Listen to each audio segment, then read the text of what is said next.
What's it like to play the Nintendo Entertainment System?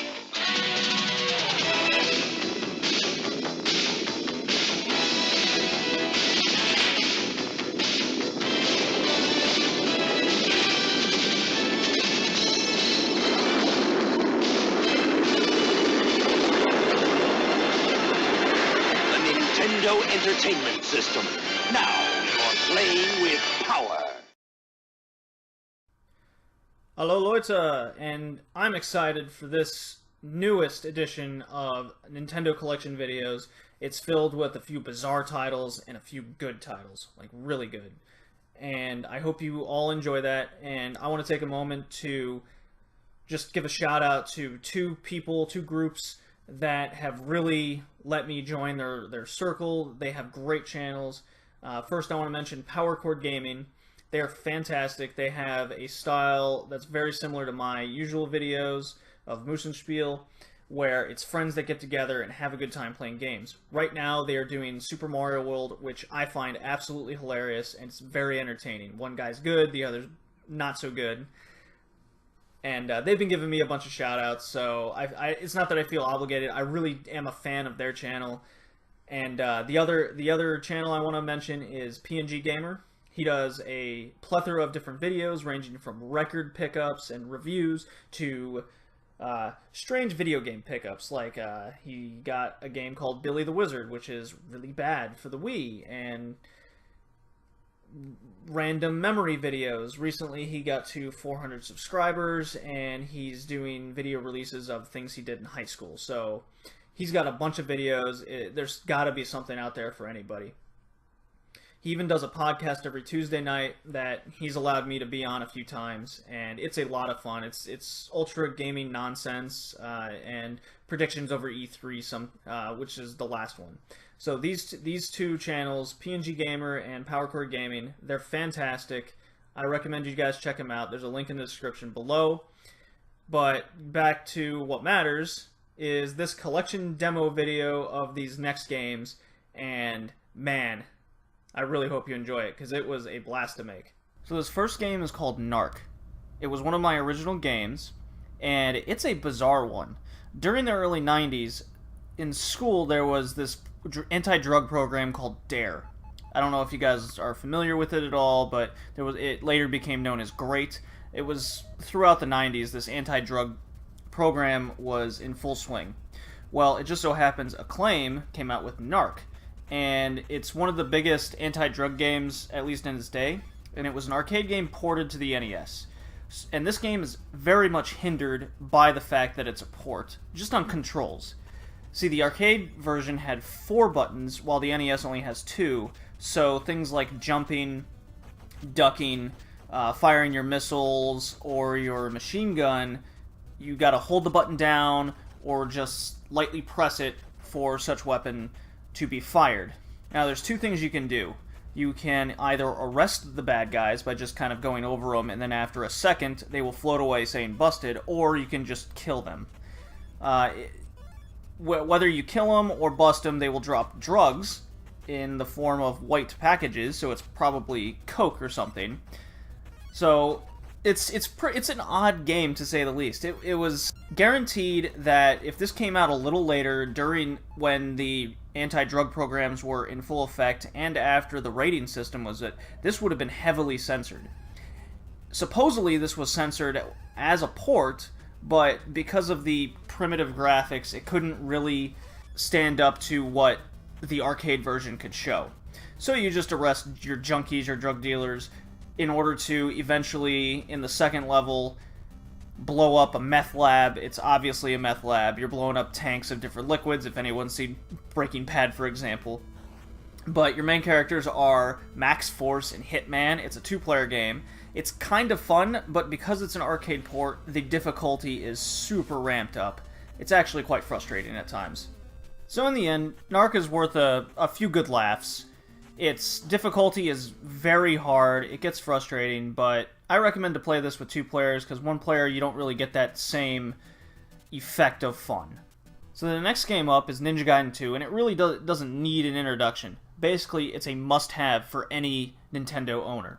It's developed and published by Tecmo, and it's known as one of the hardest games on the platform.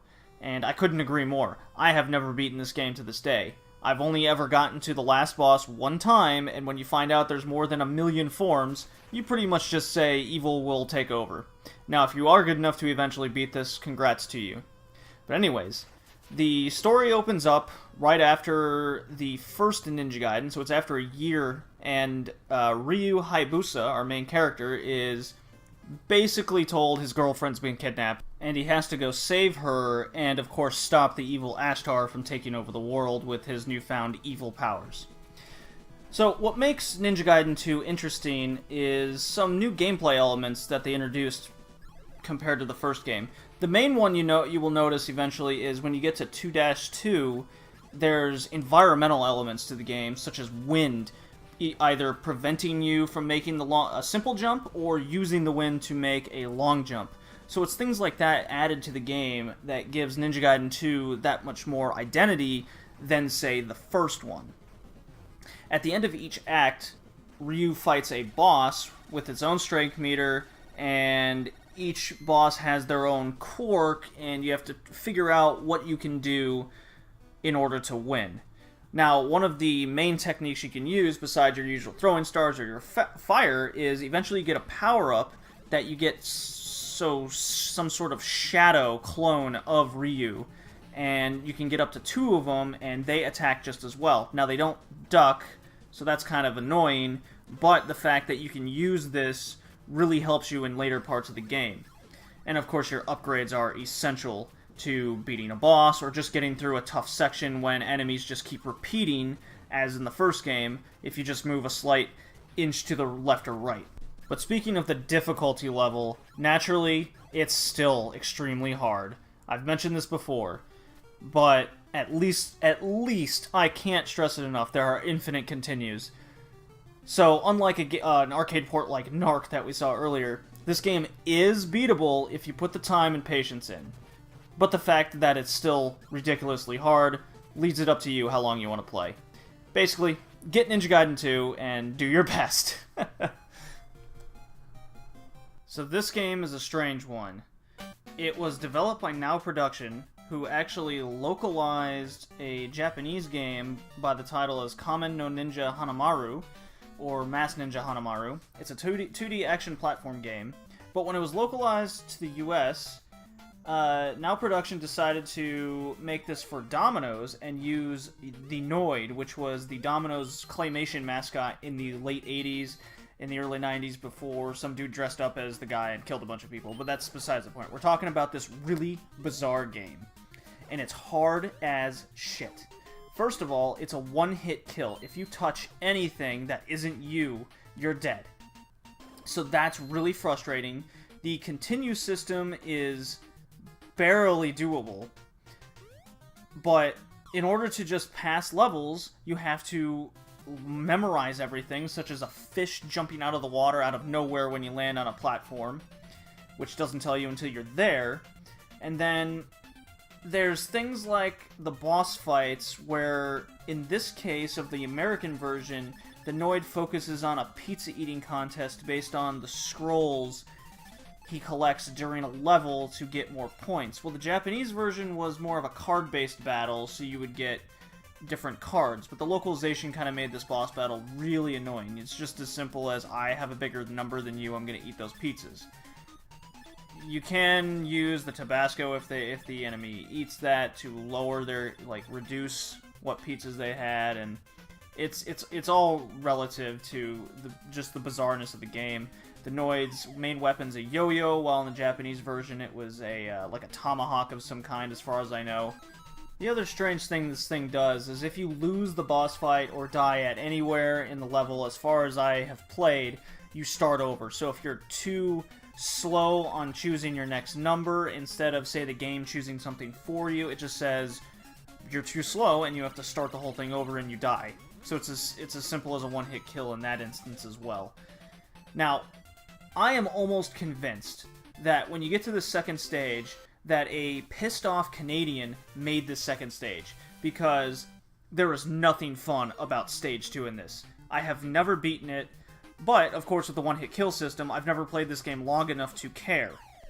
There is everything in this stage out to kill you. You have rocks falling down from the sky out of nowhere, cracking into many different pieces, and of course if one touches you, you're dead. You have polar bear hockey players that take 4 to 5 hits to kill, so if you're on the same platform with them, you're dead, or they check you into oblivion. And then at the near halfway through, the whole stage is made of ice. You have melting platforms if you stay on them too long.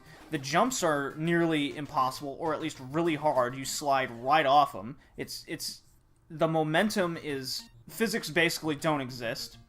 And then to top it all off, there's this one section at the end, or at least as far as I can get, where there's a polar bear on top, a rock falling down, you melting platforms, and a pissed-off curler ready to kill you. So, whatever Canadian made this game, god damn it, you must hate somebody out there. I am just flustered just talking about this game and how bizarre and hard it is for no reason at all.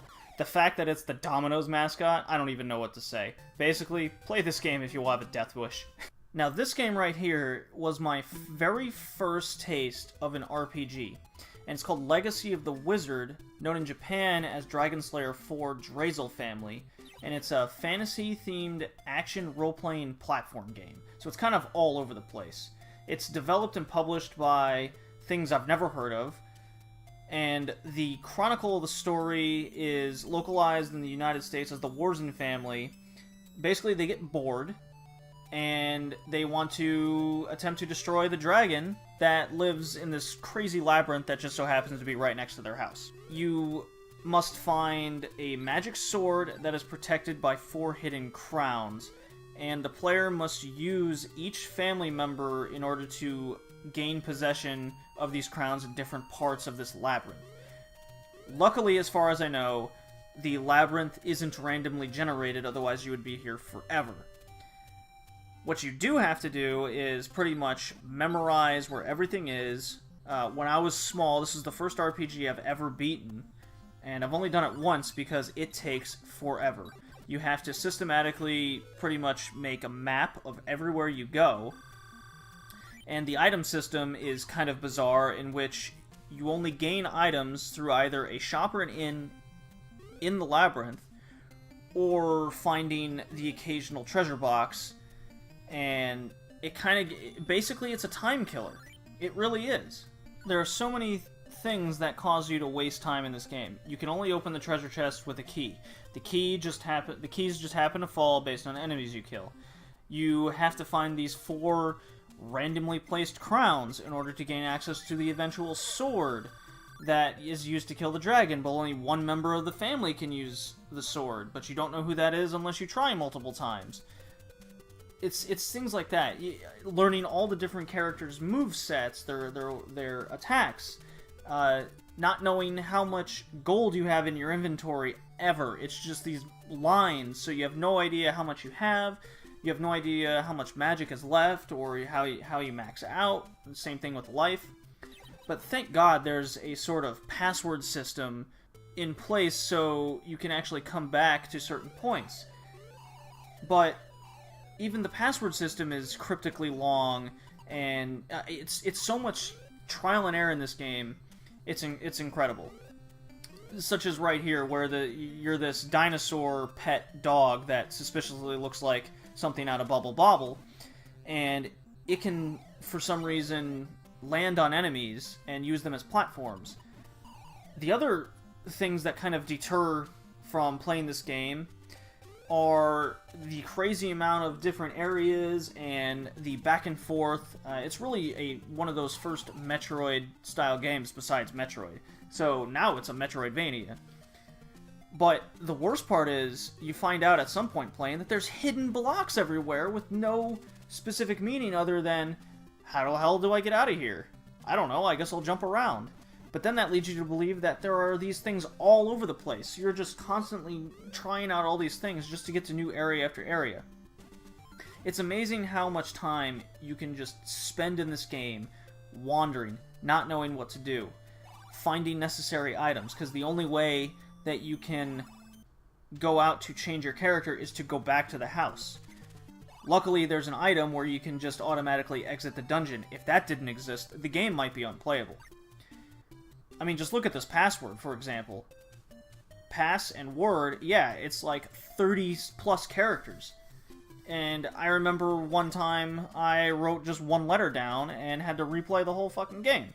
So, it's a time killer. It's up to you if you want to play it. Well, even though Capcom was involved in making Yo! Noid, thank God they had a series like the Mega Man series. And this is Mega Man 2. One of the best games on the NES, and arguably one of the best games of all time, at least for action platformers.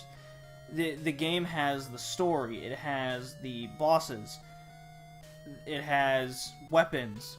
You upgrade with each boss, you get their weapon. It's so much fun. Mega Man's iconic as a character, much more so than Ryu Hayabusa in Ninja Gaiden. Now, the Japanese version is much harder, so you have a choice between normal and difficult. Well, I think normal's hard enough, so that's usually what I go for. I'm not really good enough at Mega Man games to conquer the difficulty, but hey, as long as you have fun, right? Well, Mega Man 2, unlike later Mega Mans, doesn't have the Buster weapon where you hold down a button and he fires a stronger shot. The whole point of learning Mega Man is finding out which stages to beat in X order in order to beat the next boss and then move on. There are some levels like this water stage that are just really hard to grasp visually, and usually don't really spend too much time on those. Each stage has its own music, its own theme, its own enemies, its own sprites, its own background. The colors are amazing. Where do I even start? Well, how about this? Mega Man in Japan is actually known as Rockman, and it actually has a music theme to it. So why it was changed for the US or the Western market, I'm not really sure in that part, but it does take place after the original Mega Man, story-wise. Unspecified year in the 21st century. The year 2004 is seen as in the opening shot on the PlayStation 2 version, actually, which is one I have. So that's actually kind of interesting, since we're now in the future of the game. Just like many other Mega Mans, there's 8 Robot Masters that you have to defeat, and then you get to another stage in which then you do the gauntlet where you face them all at once. And then you go through the castle and beat harder ones, where it's essentially like 2 bosses in one, and then you can finally face Dr. Wily, the enemy of the franchise. And yeah, it's hard from start to finish, but with every new weapon, the game sort of teaches you that you have to learn their weaknesses, get better at the platforming elements. So even though it's a hard game, the learning curve is there for you to get better.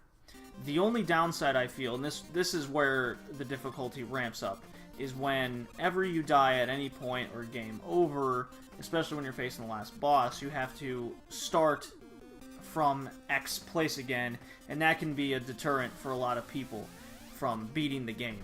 I know I've had trouble at the gauntlet many times, and dying on that 7th, 8th guy and having to do it all over again is really frustrating. But man, that feeling after you finally do it, much like in the New Day Shovel Knight, it's just like that. You go through this gauntlet and finally you do it, just to face more levels and bosses. The other great things about this game are undiscovered themes and uses you don't really even see in games today, such as this blackout moment after you kill an enemy and then you can't see where you're going. One thing that I must commend the game for doing, or at least the people who made it, is the use of the stage select and password system. It's a simplistic password system. It's very doable. Unlike Legacy of the Wizard with its 1 million character password, this was how you do it right. The fact that the stages are hard, but you can get by them with practice, such as this laser stage, which everyone seems to know. When it comes to Mega Man, just have fun with it. It's a fun character, it's a fun game. It takes practice, but it's well worth it in the end. Don't let the death keep you from continuing to play the game and the series, because there's 1 million of them.